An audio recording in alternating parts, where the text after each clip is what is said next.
Carson, your receiving touchdown or your backwards pass to Francis? Which did you enjoy more? I enjoyed both of them. I thought that was so fun. We got down to what was it, like 4-yard line probably, and Coop started yelling at the sidelines that we needed to run the play, the touchdown, the CC, and shoot, we went back out there, we called it. Everybody's like, oh my gosh, like CC's about to score. I look, they're in the perfect coverage, perfect defense for us to actually let it hit. And I'm at the line, I'm like, just give him a catchable ball. Just give him a catchable ball, make sure he catches it. So I probably lobbed it a little bit too much, but man, I was so happy for him. I made sure I ran and grabbed the ball so that no one else took it, so that he could, get it on the sideline. I ended up giving it to him on the sideline. And on just that first touchdown, the one that in the second half, just how important was it to get that drive, considering the way the offense started, and to be able to start building momentum at the end of the half that you can carry over? Yeah, I mean, it was a slow start. Obviously, that's as far as points go, but sometimes it's about the field position battle. It's a chess game, and they were able to pin us down, which is good on their part, pin us inside the 10-yard line, and we got out to the 50 and flipped the field position, and sometimes when you start inside the 10, like your goal is to get 2 first downs. Like that's the main goal. So sometimes it starts slow as far as points go, but again, just playing that field position battle, we have a really good defense. Kind of leaned on them at the beginning, and then obviously you get that first go, and then you get the pick 6, and kind of up and away from there. So I thought we played a really clean game tonight, just all facets of the game. So really proud of the guys and how we were able to fight, just continue to battle, and then ultimately exploded towards the end. Good back there. Mongoa mentioned that he wanted to run somebody over. You want to run over. Did you want to run somebody over, or were you happy to have that clean run right there? I was happy to have it clean, man. He called the play, and I was like, hold on, say it again. I was going to ask you, when they call that play, and what do you guys say in the huddle? What do you say in the huddle? Like, yeah, well, I just called it right.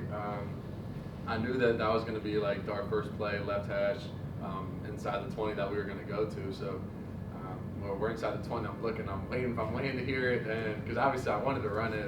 It's my first time ever having a receiving touchdown. So he called it, and I was like, my eyes got all wide.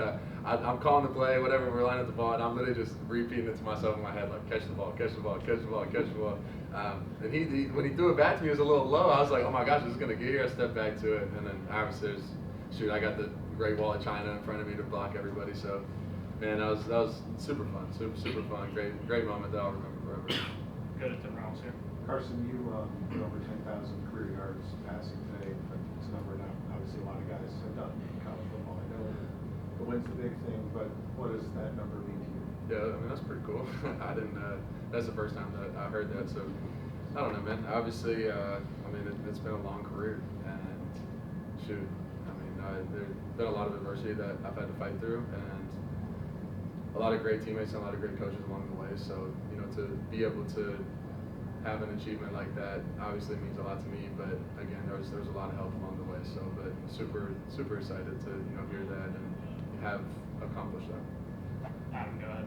Carson, obviously, things weren't clicking, first couple drives. What was not working? What was Syracuse doing? Maybe throw you guys off the first couple drives?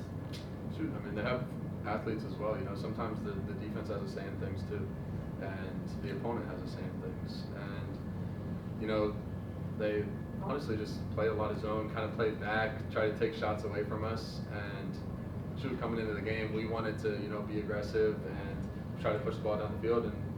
And the first play of the game, we have a cross wide open that honestly 10 might go score, and they bat it down. So it's like there's little things like that a lot of viewers don't see throughout the game in little plays, but kind of just goes back to the chess match of what football is. And eventually we're going to blow the top off, and that's the goal. And once we got in the end zone once, we sort of just kind of rallied, defense off offense, offense off defense. So sometimes you just need one, and you just got to keep fighting. And our team has constantly done that throughout the year. So really proud of the guys and the way that we played today. And obviously, this time of year, playoff rankings come out every week. I'm sure you guys would like to have been higher after this past week. So what's the mentality as far as that goes with the team? Like, do you guys talk about that at all? Do you consider it, or just like focusing on the next opponent? Should just win every day, honestly. At this point, just keep it simplistic, be efficient, and be consistent. I think those are the 3 words that this team lives by and stands by. And if we can win Monday, then we move on to Tuesday, win Tuesday, and I think everything, will handle itself from there if we can continue to do that. So. Carson, New Brian.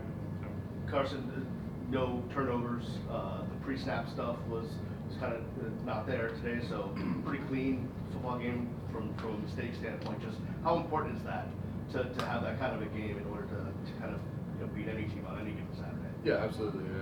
Again, it was a super clean game, and I think when all three facets of the game, special teams, defense, offense, right, are all working hand in hand, it creates those type of clean games, right? You eliminate the penalties, you eliminate the turnovers, and usually you have efficient plays that are going forward and moving in a positive direction, which ultimately leads to wins, right? And that's the goal, is to have efficient plays and have positive plays and eliminate negative plays. If you can do that, you can have more positive plays than negative plays. Usually it ends up working, especially as an offense. So I thought we played loose. I thought we had fun, and I think that's the biggest thing for us right now, is just going out there playing loose, and don't worry about the outside stuff. Don't worry about the noise. Don't worry about this, that, and the other. Just focus on what we have to do to execute each and every down, and shoot, it worked for us tonight. Last question, Tim. Carson, not to contradict, don't worry about the noise. You know that there's 13 people or whatever in a hotel room in Dallas that are going to decide your fate. What did you guys show that in the last 2 quarters of this game? Yeah, like I kind of just said, and I'll just kind of try to reiterate it, but for us, I think focusing on what we have to do and how we have to finish day by day, week by week, is the only thing that we can focus on. And if we're not internally focused and focus on that, then that's when we let things leak inside, and that's when things start to go south. So I think the more that we can continue to just internalize and focus on what we need to do, that will handle itself, right? And again, week by week, day by day, ultimately it'll handle itself. So just take care of what you can do, no message sending, none of that, just Absolutely. play it out. Just go out and ball and have fun, man. Be Miami and be what the U is about.